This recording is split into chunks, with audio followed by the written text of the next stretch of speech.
Howdy folks, it's Generalkidd here. How's everyone doing today? So, for today's video, I'm going to be showing you guys a little simple mod that we did where we added a Scarab gun into Halo Reach. Now, if you remember previously, I've actually done videos, maybe like several months ago or maybe almost a year ago, where I showed you guys Scarab gun mods in Halo 3 and Halo 4. I could have sworn I did one for Halo Reach, but apparently I did not. And somebody pointed that out to me actually yesterday, so I figured, why not give it a try in Halo Reach and see how it is? So without further ado, this is what a Scarab gun is like in Halo Reach.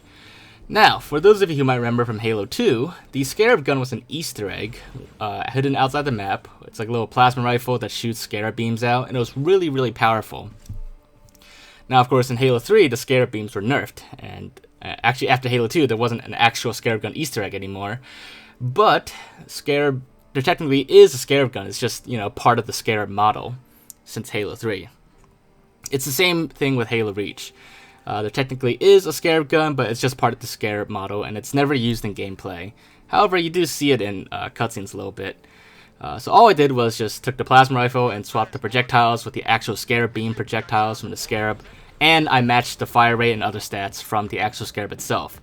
So this is for all intents and purposes an actual Scarab gun in Halo Reach. If the Scarabs did fire their beams, this is what it would be like.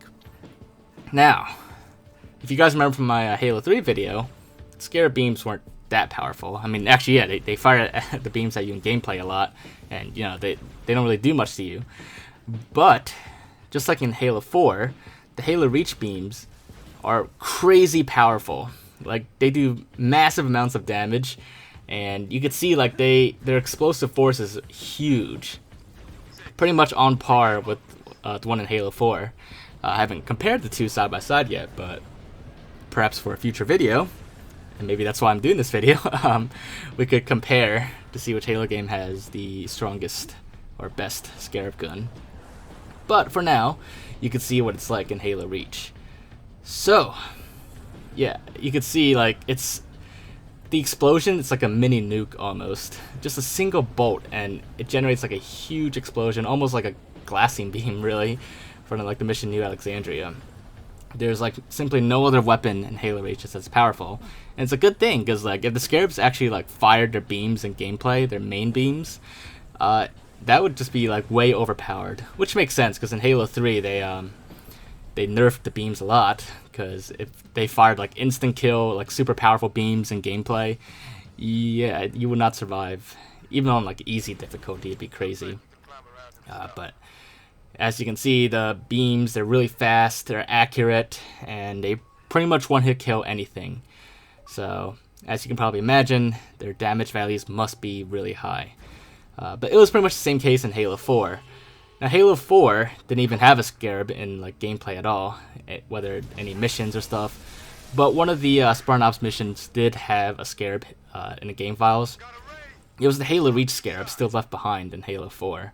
So that's probably why like Halo 4's Scarab beams are pretty much identical to Halo Reach's.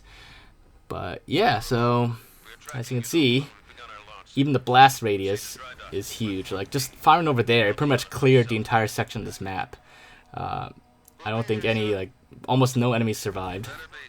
And then if I spam it as well, it's I had to turn on like God mode, otherwise you have a very high chance of blowing yourself up. Even higher chance than like Halo 2 for blowing yourself up.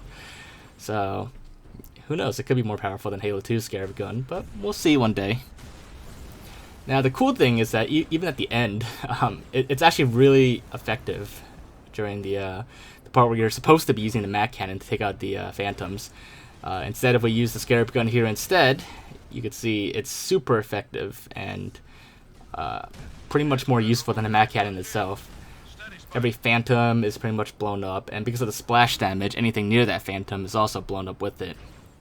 But the coolest thing about using this at the last part is that once that cruiser flies overhead, and you know you're supposed to use the mag cannon to shoot it down, you can actually use the Scarab gun to destroy the cruiser, which is pretty cool. I never expected that would work.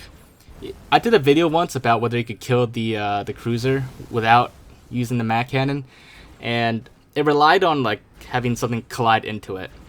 Other weapons like Banshee bombs, other weapons, Spartan lasers, they just don't, do anything to it. but bumping into the ship with like a Banshee, like a slight tap, was enough to destroy the cruiser. However, apparently the Scarab beam is also powerful enough to destroy the cruiser. It's the only other weapon I can think of, besides the mag cannon, that can actually destroy the cruiser, which is interesting. It suggests that maybe at some early point in Halo Reach's development, you're supposed to drive a Scarab and use it to shoot down a cruiser, possibly. But I have no idea. That's all just speculation. But it would have been cool, actually. But, you know, it kind of makes sense. But again, just speculation. Anyways, hopefully you guys did enjoy this video, and if you did, make sure to leave a like and leave your thoughts in the comments. If there's anything else for me to check out or look into or test out, let me know, and I'll do my best to look into it. But other than that, make sure to subscribe if you haven't already, and I will see you all next time. Bye, guys.